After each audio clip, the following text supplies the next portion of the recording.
Good morning, everyone. Welcome to Accuracy in America. I am your host, Don Irvine, joined by my co-host, Brian McNichol, who I hopefully will tell us where he is. I'm in Roanoke Rapids, North Carolina. And I want to say good morning to the deplorables, the drags, the despicables, the chumps, Neanderthals, semi-fascists, and of course our friends, the dog-faced pony soldiers. That's right. I have no idea where Roanoke Rapids is off the top of my head. It is 95, right below the Virginia border, like 15 miles south of the border. Okay. So, yeah, all right. Okay. First day is summer solstice, first day of summer. Yeah. The last couple of days has felt a little bit more like summer. And we've talked a little. I tell you what, if this is like summer in the Adirondacks, right? I mean, it's been high of like 75 or less, lows around 60, gentle breezes. You can't ask for much more. Yeah. I'm not a guy, I don't care if it's sunny, right? If the temperatures are pleasant, clouds, sun, all the same to me. Yeah, I thought it was going to rain this week. It looked like it was going to rain on the forecast. So I had borrowed this pressure washer from a friend of mine, and I've realized afterwards is that after spending time trying to pressure wash steps and stairs outside, I probably should have paid the pros who pressure wash my house to just go ahead and pay them extra money to do that, because it's like I'm probably wasting more water doing it myself. Yeah, because they're efficient. Yeah, they're going to be efficient. Killers. I will. It's like, wow, I didn't realize how dirty concrete can get after a couple of decades. It's like, oh, this is pretty amazing. It's so I have a deck, right? And so I go out and we eat out there once in a while. And so I try to keep it clean enough to eat and whatnot. And you got to wiping down the grime. And it's just like, oh, I can't believe this. I'm breathing this, right? Yeah, that's right. Yeah, it's between that and don't forget to, to clean out the gunk that gets into your faucets from the water. And put my finger in there. It's like, yikes. Right. There are things. Yeah. And yet we're still here. Okay. Despite all that. I mean, I'm surprised almost everything hasn't been banned by now. Now the South, big heat wave. I think I was looking at CNN was doing a map this morning when I was at the gym. San Angelo, Texas is like 7 days in a row of 100-degree weather. And it's been pretty hot. It's been 100 plus degrees in Houston, San Antonio, all kinds of places. And it goes down into Louisiana and other places. It's been pretty hot. Yeah. The Louisiana, my sister, they've lost power and in some parts of Shreveport, where I'm from. They had heat index, I believe today is supposed to be 114. So we're having to go get the relatives who lost power and put them with the relatives who still have power and, all that kind of stuff. So, it's really pressing on. The other thing is in Texas, especially, the story is they've retired so many reliable power plants that, to replace them with green and wind energy and so forth, that when you get down to where you need energy, you don't have enough. So, I mean, I think that, one of the things that we need to learn is adequate power supply, adequate inputs to the grid that don't depend on renewables, because renewables are not reliable and they're not going to be anytime soon. Yeah. So, I mean, this kind of brings up this whole question too, is when we have these heat waves like this, of course, it's all, the news reports, it's all about climate change, where the climate change is causing all of this extreme heat and all of these problems. But as you just said, yet these people, the greenies, they want us to rely on wind and solar to power, this country.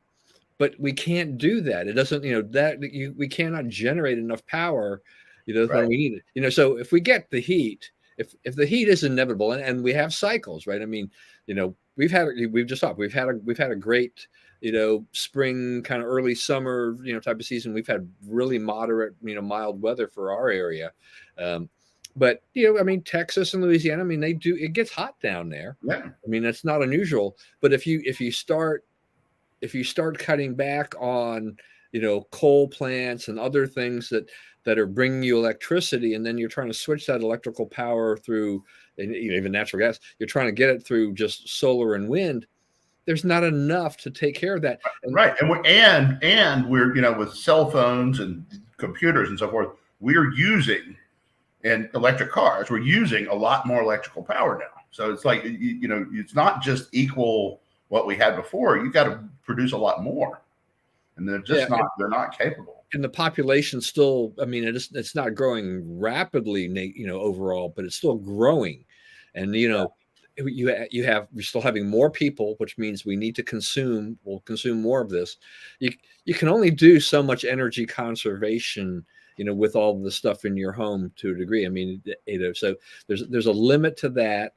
And then we have this demand, and, and a state like Texas, you can imagine what the demand is like, because they've been growing faster than a lot of other states, right? I mean, Texas and Florida, California is losing population to Texas, right? Right. California has lost since the 2020 census. We're 3 years past that. They've already lost another congressional district worth of people. And, Texas is about half the jobs in the country are created in Texas. Plus, no one wants to talk about this, but probably close to 1 million people have come into Texas illegally during the Biden administration. Yeah, Texas has essentially gotten a congressional seat worth of illegal immigrants, more than a congressional seat worth of illegal immigrants since the last census. Yeah, and I think New York's probably lost they've lost probably 200 to 400, 500,000 people too. They've lost like about 500,000 people. Yeah. California's lost more than 700,000. People are moving out of these leftist governed places because they're terrible. It doesn't work. Yeah. And where are they moving? They're moving to places like Texas and Florida and places like that, where the climate is friendlier, the business climate, lower taxes, just less regulation, the kind of thing that just kills a state overall. So, well, we'll see how this goes. I mean, in conjunction with that, it's been interesting. Well, we get a couple other things with that. We have kind of the whole tornado hurricane thing, which I talk about. You're going to see more of these weather events because of climate change. But you're not. I don't know if you saw that story. I mean, I don't necessarily like to pin this, on Democrat versus Republican, but I guess they'd made an arrest in some wildfire that occurred in California. And it turns out, I mean, the guy, they had been blaming that on climate change. The guy had been, he donated to Tim Ryan and a bunch of other Democrats. And I don't know if they know the reason as to why he set this place on fire, but he caused a lot of damage. But, the wildfire season, part of it, I mean, so far has been muted because we had all that snow and all that rain that came in. It actually is now, a lot of these places are now going into controlled burn because they've got too much grass, which is fuel for the fire, which when things pick up, later in the summer, they don't want that fuel on the ground. So they're working on controlled burn, but they're in, from a wildfire perspective, going as they look down the line, they're like, we're in good shape.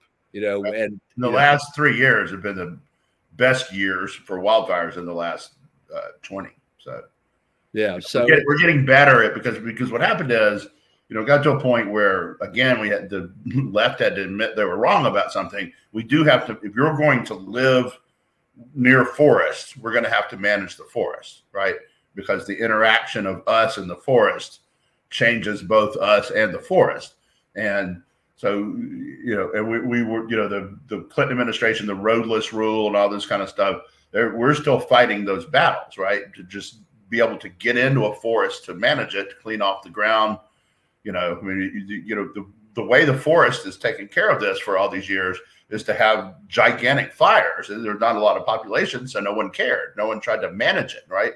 Well, now we have no choice but to manage it because we have a lot of property in the way. So, we have to figure out how to keep the forest turning over, right? The cycle of life stuff without having a massive fires all the time. Right. I mean, and that has been part of that problem is just that, we have encroached on areas that were never really meant to have be as habitated as they are now. I mean, so you've got this issue. It's like if you don't let us go in there and do the programs to manage the forest, because it's just like, things happen in that, like you're saying, the cycle of life. I mean, and so there are going to be fires. There's going to be certain things. Now you can mitigate those damages, all that, by going in there and controlling it and trying to manage that.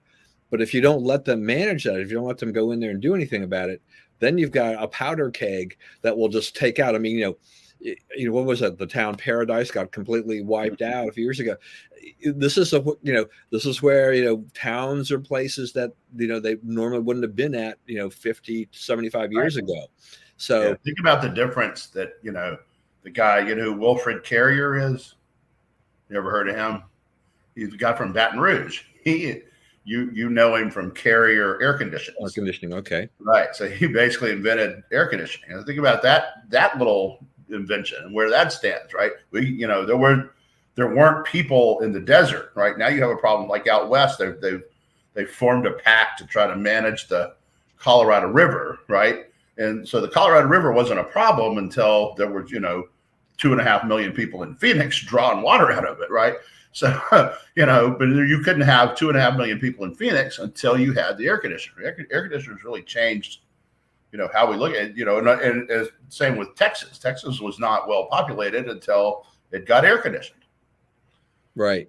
I mean, look, Arizona's got a big problem because they're trying to build everywhere they can in that desert, and there's just not enough There's water. No resources, and there never will be, right?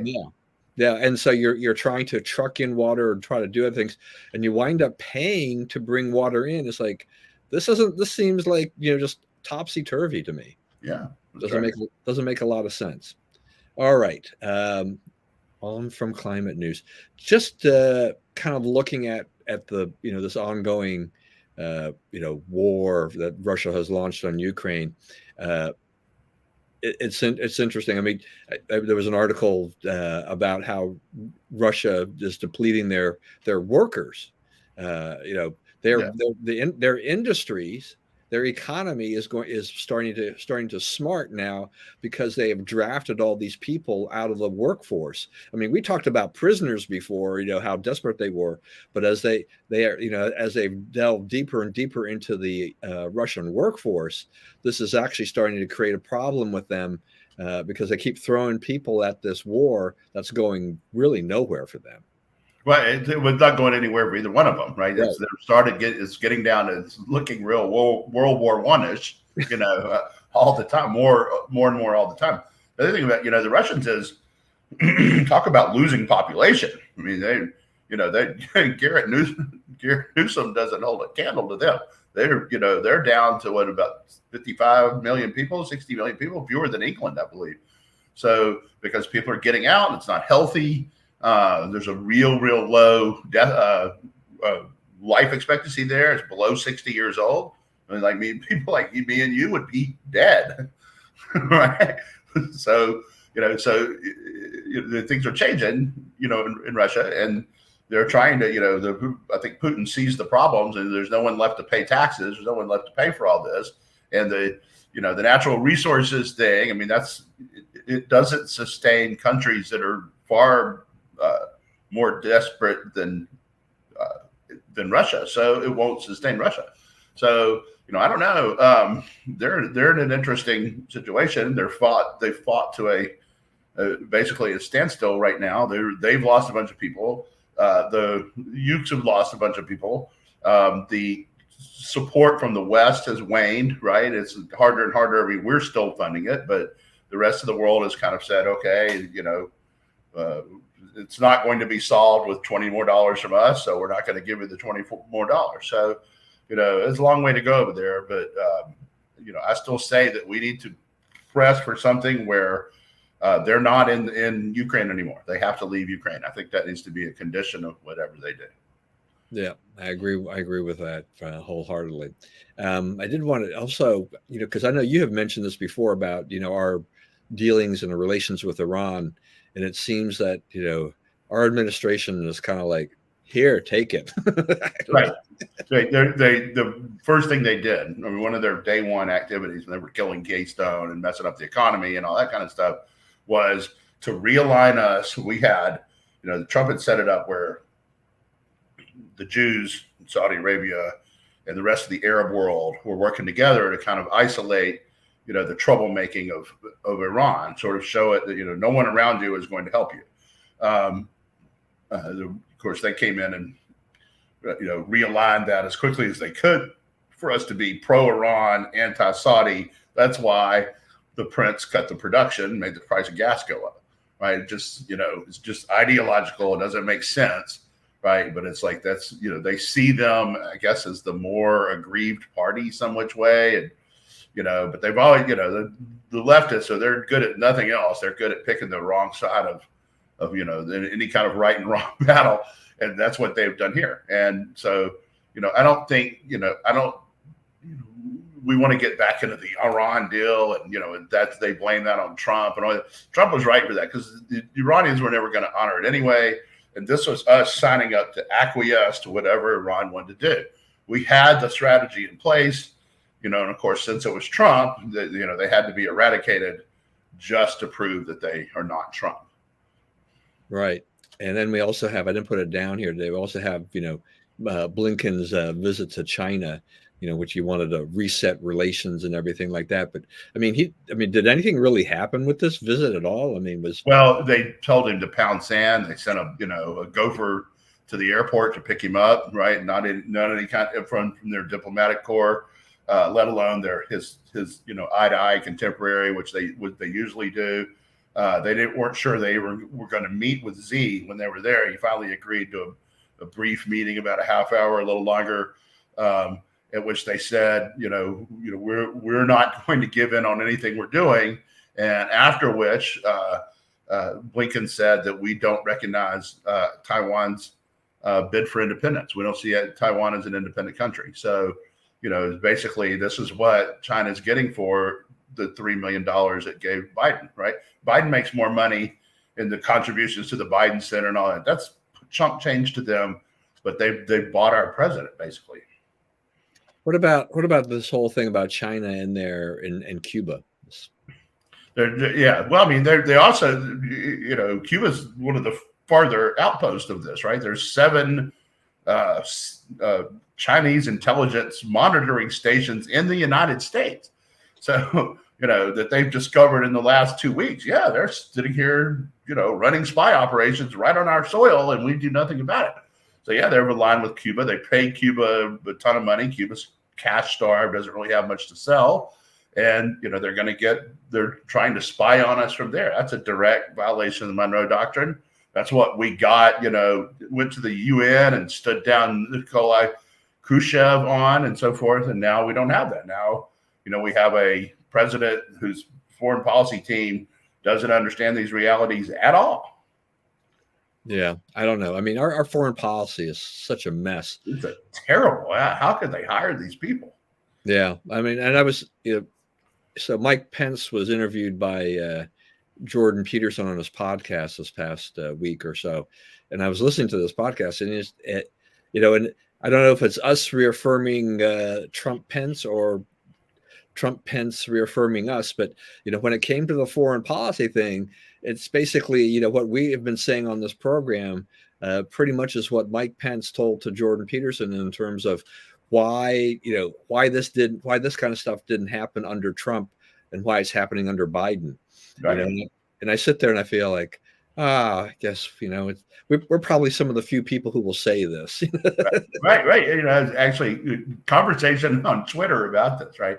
And I'm like, okay, the reason, but Putin did not dare move against Ukraine until the weaker successor was installed. And they're all like, no, it's because Trump was his lapdog. Okay, so he wants Ukraine, but his lapdog is in office, but that's not the time to go get it.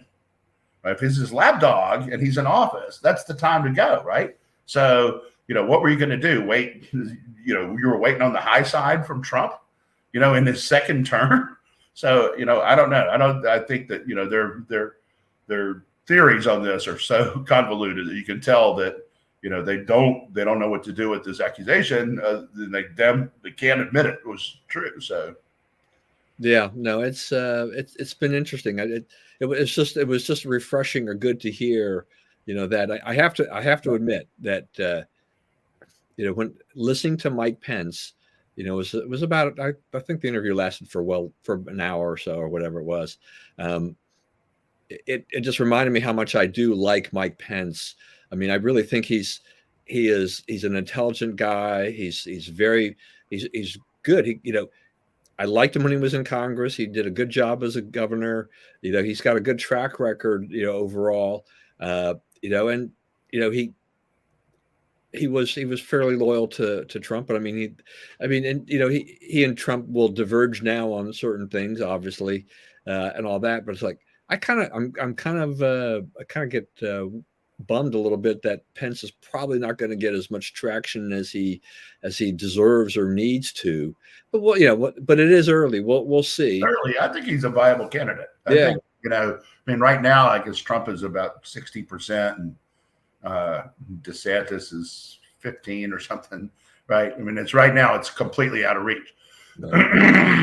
And I think that, the more, lawfare they throw at Trump, the more these bogus charges they try to bring up against him, the more they help him, right? I mean, now at this point, it's looked at as, two-tier justice, right? It's looked at as, you're doing stuff to Trump you wouldn't do to Democrats, and, you're letting Democrats get away with stuff you'd never let Trump get away with. And it's kind of hard for them to argue that because it keeps happening. Like yesterday, they gave Hunter Biden all the stuff on that laptop. They gave Hunter Biden, the guy who's been a friend of the Bidens for 40 years, the prosecutor there, 2 slap on the wrist misdemeanor tax charges and pretrial intervention on the one felony they had the guts to actually charge him with, right? All he has to do is pass a drug test, and he'll have a felony taken away. So and they go, oh, it's actually a harsh punishment for that tax crime. And I'm like, well, yeah, but it's like saying, we're giving you a parking ticket for murder, but we're going to charge you a little extra on the parking ticket. I mean, you're still getting off light.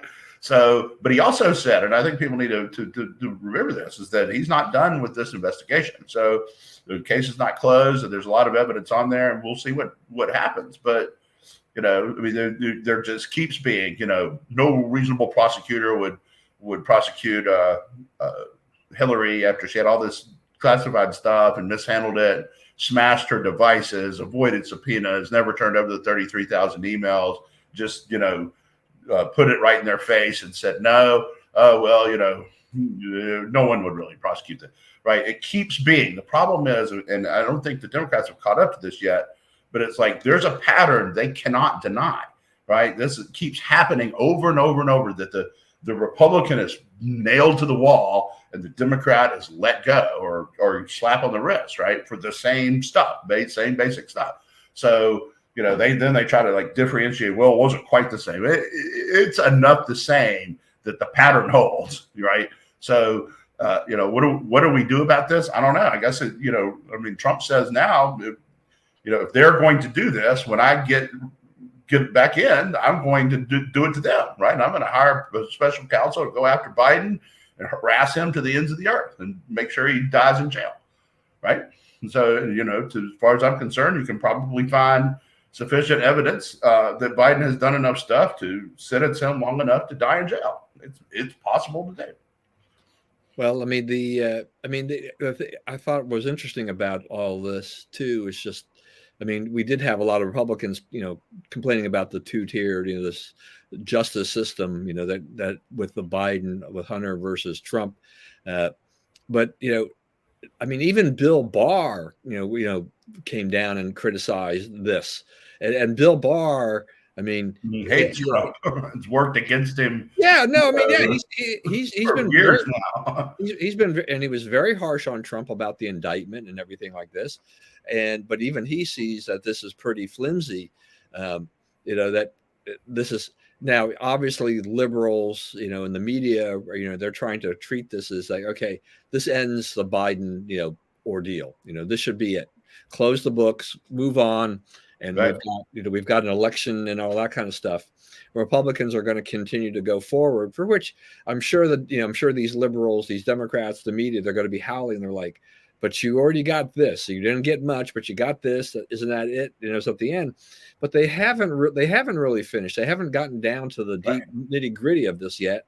Right. And I think they should continue on there until they really have exhausted, the avenues here and the resources, because I think there's still a lot of questions about some money flow and into the Biden family that has not been truly answered effectively at this point. That's correct.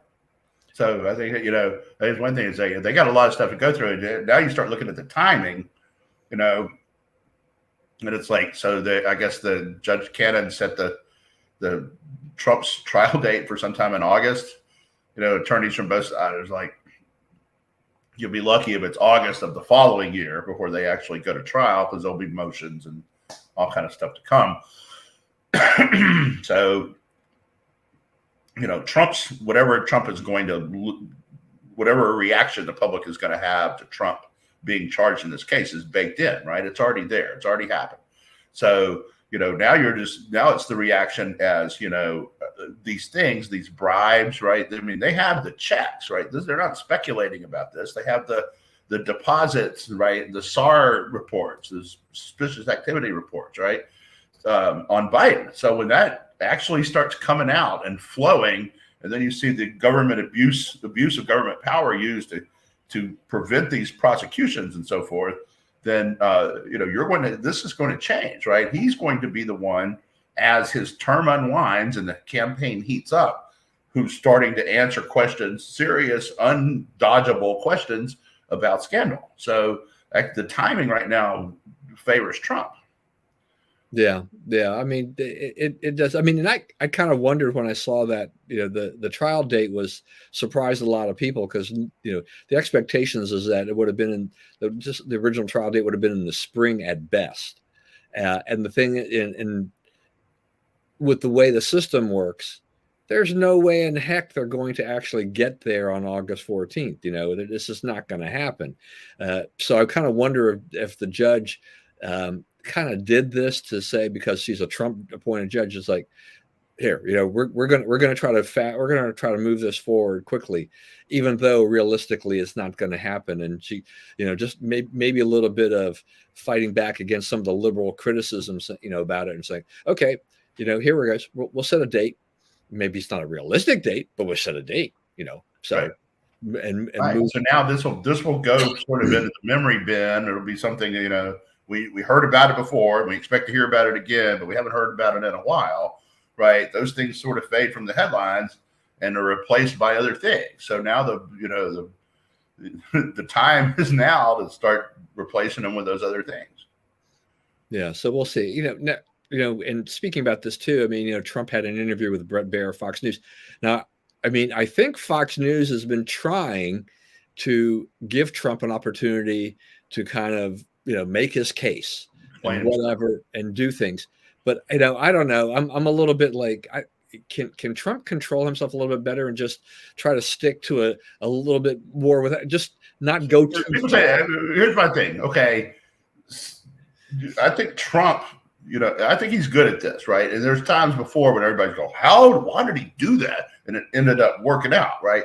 So, like, you remember like the horror over the note he wrote to the North Korean guy, right? He's like, oh, my friend, he talks so mean, and I thought we could be friends, right? And everybody's like, that's just goofy and terrible. He's insane.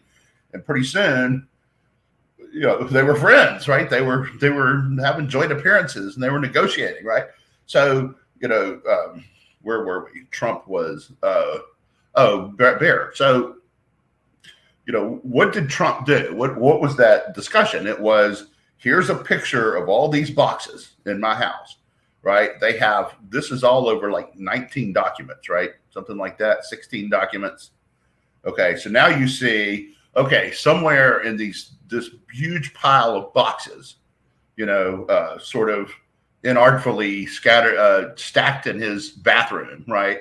And is 16 documents that the government says are full of secrets that, damage America's national security, right? Somewhere in those boxes is 16 pieces of paper that could be trouble, right? So I think once you look at it and once you hear him talking about, there's all this stuff in there. It's not just documents. It's, we're looking for 16 pieces of paper out of all this garbage over here. And no, I hadn't gone through it. And I wasn't ready to just say, take everything in that box you want until I see what it is.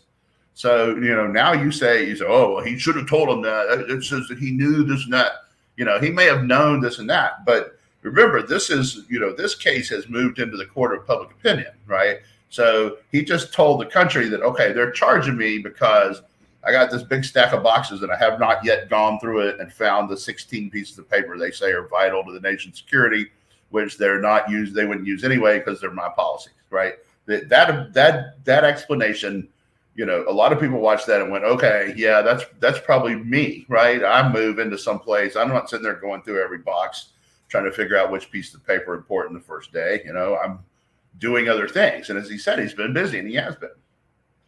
Yeah, I mean, it's plausible. I just think that Trump has a way of of wrecking his own case. He's not helping himself in that court of public opinion overall. I mean, I do think there are some people that will be, that could be me. On the other hand, you're the former president of the United States. You also do have a lot of staff. You could theoretically assign certain people under supervision to go through and just to see, because I don't think like with Mike Pence, that Mike Pence necessarily went through everything personally himself. But I'm sure that they had, it was some group they had, it was supervisors or whatever, and to try to go through all that stuff, because that's, there's a lot of stuff when you leave office. There's a lot of stuff. Right, but the other question that all this turns on, from Trump's perspective, is how much power does NARA have to make you turn over stuff? Trump's contention is his reading of the law is that, he can keep and declassify whatever he wants, right? And there's no you have to go through some process. If he says it's declassified, it's declassified. And, there's a lot of, body of legal study that says that's pretty close to the correct interpretation. There are some people who say otherwise, obviously. So, if Trump says that, then he is admitting, he's abandoning the point he's making about NARA, which is, this is a little agency that, they make trouble when the Democrats tell them to make trouble, but they have no power, and the law that created them, right, doesn't give them any kind of enforcement power at all, right? Any power to demand anything of the executive at all. So, all that has to be hashed out. That's part of what's, coming here is a ruling on whether, what exactly NARA has the right to insist a president does. Yeah, I mean, I think this is one of the things that's been kind of exposed with all of this. Is just we've had kind of a president over time of what when NARA requests something, they usually get it, or there's certain. Well, there's all kinds of levels of cooperation on this, right? And Obama, for instance, is famously uncooperative with NARA, right? But the way it's handled is, letters and response letters, and okay, we'll give you this one, but not those others, right? Horse trading goes on, right? Because they're trying to, assemble the story of that presidency, and you're trying to say, okay, some of this stuff is mine, some of this stuff I'd rather not anybody see. And as president, you have the right to do that, right? While you're president. So, they have, they have these disputes all the time. They just don't settle them by raiding the guy's house and, harassing him in the streets and, concocting these charges against him. That treatment's only for Trump. Yeah, it does seem that, to an extent, that NARA at this point in time, they're like, okay, Trump is somewhat of a petulant child. We're going to be petulant too. And, we think we have power and we can make a big stink. We can raise a big stink in the media by doing all of this and making him look bad, even though he hasn't violated any law per se. But, the impression that is given to the public because of the media, because of the Democrats, is that NARA has got this overarching power over all these records, and they Right. don't. And they don't. Right. That's the whole story. That's why when people, because like every time he goes on TV, there's a raft of articles saying what you said. Oh, he's ruining his case. It's like, no, he is arguing the point that NARA doesn't control this, right? And he may lose that fight, but I don't. He definitely has not lost it yet, and he may yet not lose it. Yeah, I mean, my only real concern is this, just that because of things that he continues to say in public about whether or not it's about this, whether or not it's about E. Jean Carroll or whatever, is that the lawyers go in and they're like, we're going to try to take some of those statements now from those interviews and see if we can add them to our suits or whatever, Right. things like that. And it may work in some cases, it may not work in others. I mean, the E. Jean Carroll, they're going to get a little bit more, added to their case for this. They're just adding to the filing, though. They're Right. not getting any more money. They're not going back for another judgment. Right. But it's still, from a PR, so whatever you want in there, girlfriend. Yeah. Well, I mean, from a PR standpoint, I just think Trump is so unpredictable. If you're a PR person, PR professional, your head guy has got to be spinning because you're not really quite sure what he's going to do or say next. Right. I think he even criticized Fox News. After he has no problem criticizing even the people that he's been with the network he's been on that gave him all that airtime. That's true. So, what have you done for us lately?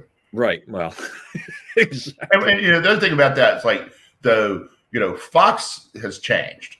Okay, Yeah. So the posture of Republican politicians, Trump included, toward Fox should change because Fox is trying to gently get to the other side, which I think is a tragic mistake. It's you have half the viewers this way. You're good, but you're messing with a pretty good franchise. Yeah, I mean, I think we talked about it just briefly last week because MSNBC had broken that 10-year string of primetime ratings, overtook Fox in both the advertiser demo and then the total viewers, and that's. I mean, MSNBC is now becoming a lot more competitive with Fox because Fox has lost so many viewers. Right. There was just a thing this morning where I guess Geraldo is now going to be, he's been booted off the 5. I'm like, well, I'm really going to be crying about that one. But there, I mean, overall, it's just kind of emblematic of Fox is still struggling to figure out what the identity is kind of post Tucker. And I'm surprised that he's getting 55, 60 million people looking at these Tucker on Twitter deals. Yeah, I mean, the audience, an enormous impact that he's the audience on Twitter thing. It's a lot like a lot of the other things. There's it's hard to measure these things on social media because they've set up these things. YouTube did it before, and Facebook has done it, and things like that. And once you're linked in, once you're on a video for 3 to 5 seconds, it registers you as a viewer. Now you could watch it for 5 seconds and then say tune out, and then you're still counted. There's some point in time they've got to develop a better measurement tool. I mean, for anything that you and I do or anybody else does in terms of how that goes. I mean, they can track things a lot better, from television and radio because they've had a system in place for decades, that they've done. But the social media aspect of this has been tricky. But we know it's fairly substantial. We know that Tucker is drawing some kind of an audience, and he's having, and the media is definitely watching him because they complain about him, and they want to talk about, look at the latest Tucker said on Twitter, on his last video. So they want to do that. But yeah, Tucker's kind of a thorn in the side of now even Fox News. Yeah, that's right. He's a big problem for him, and he's in the right place on Trump because those tapes oddly work in his favor here because it shows that he has a skeptical view of Trump, but still is on Trump's side in this, right? So he looks credible in what he's done in this. Yeah, so we see a lot of this. This is going to be an interesting time for us to see what happens. I did see something the other day. I guess I guess Tim Scott was on The View, and giving, and then I guess he berated Joy Behar, which didn't go very well. But I'm glad the View's putting him on. But it's kind of like, also it's like, Nikki Haley and Tim Scott came under criticism from Barack Obama, right? And I'm just like, yeah, here you are, the guy that was supposed to be the great healer, and being the first black president of the United States, and you left office 8 years later, and we were more polarized and more further apart than we ever had been before. That's right. And don't you go talking about these Nikki Haley and Tim Scott and race and Republicans and things like that, because you divided this country more than anybody ever has. So it's like, where are you speaking from? Except the Democrats like to because he was the first black president, it's like, he's the guy that can speak about race, right? He's our standard bearer. Right. He's still their standard bearer, even though he's not the president. One of the things I thought it was good too that Penson mentioned, and I wish I would hear this more often, and I don't. Maybe you do, but just talk about how far left the Biden administration is that what he was saying is like, Joe Biden may be the president, but this is he says, I didn't think I'd ever live, to where I see a government that is being dictated by socialists, AKA Bernie Sanders, where Bernie Sanders and the socialists and all these leftists, they're the ones that are the engines behind Joe Biden. It's not Joe Biden. It's these leftists that are controlling this agenda. One of my biggest complaints, there's so much to complain about with the Biden administration, but the FTC drives me nuts because Lena Khan, it's abhorrent as what she's doing at the FTC. Yeah, it's unbelievable. All the regulatory agencies, they're, like the FERC guy, right? He wants to cut down gas pipelines. No more gas pipelines. What they want to do is, like, every 10 miles that your pipeline goes through, you have to do an environmental impact statement. And it's like, that's a lot of environmental impact statements, right? And that stuff's not cheap. And, it's like, it's done. The purpose of the rule is not to make sure that the environment is treated properly, because they know what pipelines do to the environment. They, they make it a lot safer, right? Because it's the safest way to transport the material. But they're trying to get, they're trying to shut down pipelines. They're trying to shut down fossil fuel use, right?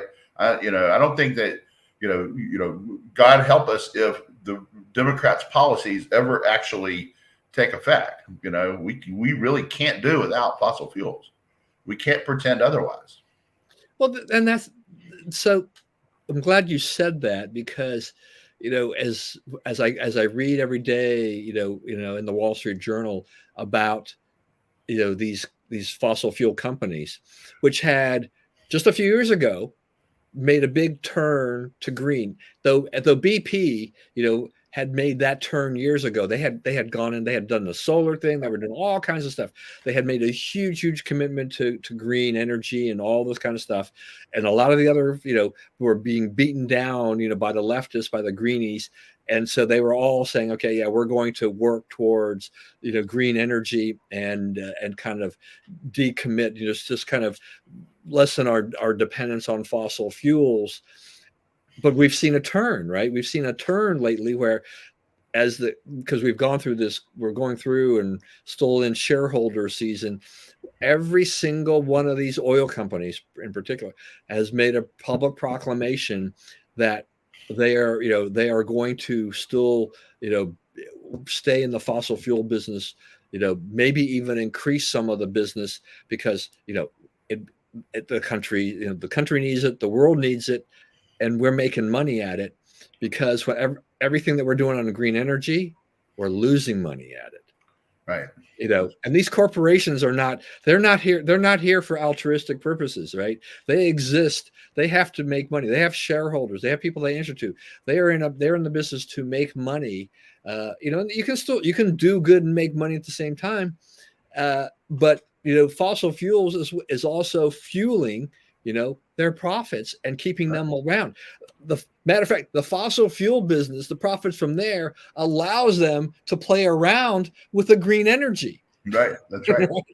Just right. like That's what you want, is the energy companies making enough money to dabble in this. Right. That's because they'll eventually produce, because they're profit driven, not government driven. Right. They'll eventually produce the breakthroughs that make it viable. Right. It won't happen quickly because it's a very tough problem, or it had been solved long ago, but they will. That's the way forward, right? Is to let them come in and do what they do.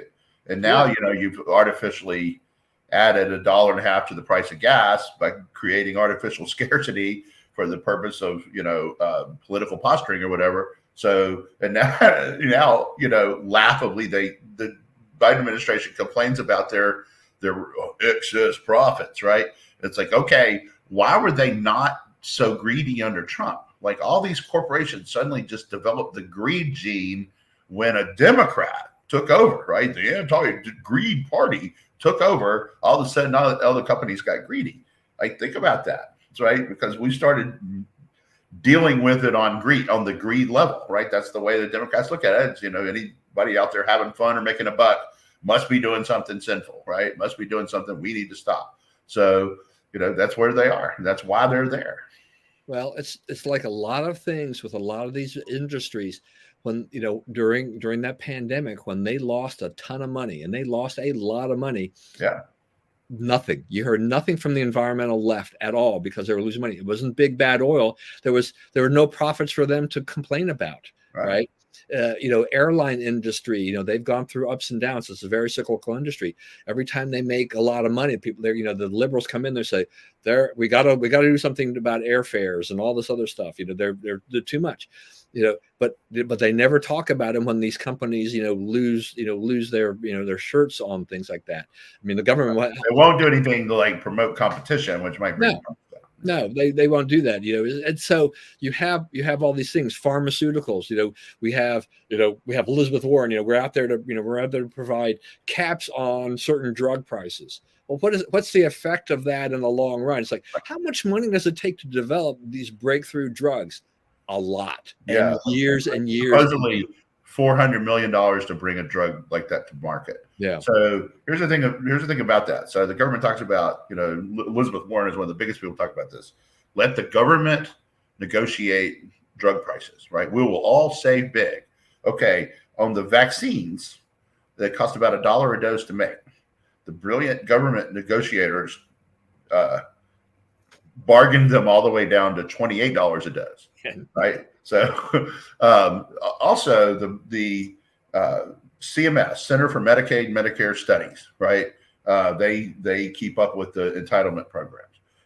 They Part D is the rare government program. That's the prescription drug benefit of Medicaid, right? Is the rare government program that has over its life, since it started in 2006, has been about a third under budget. Okay, the CMS says almost all that savings is because they did not let the government negotiate drug prices. It has a non-interference clause. That the Democrats have fought that from day one. I was on the Hill, right after all this stuff happened, and my boss told me that Henry Waxman, the hyper liberal Democrat from California, when they were writing the Part D legislation, he wanted to make it set the premium at $41 a month. He says, if you don't do that, the capitalists will get in and they will raise the prices and it won't be affordable. So when they started the program, it opened at about $24 a month, and it's still about $31 or $32 a month. So you're still saving $10 a month or $9 a month, I guess, on what Waxman wanted, the price Waxman wanted to impose in order to keep the prices low, right? So, I mean, government planning doesn't work, right? The market will give you a better result, virtually every time. Right. When we would talk about this, and we talk about, energy, all these automakers went, they've been diving headfirst into the EVs. But they're also realizing there's a pain point in there, which is like, some of them are losing money. I mean, Ford famously had, they slowed down the production of their, Mach EV ones, the Mustangs, and then raised the price substantially because they lost money on their initial sales of that.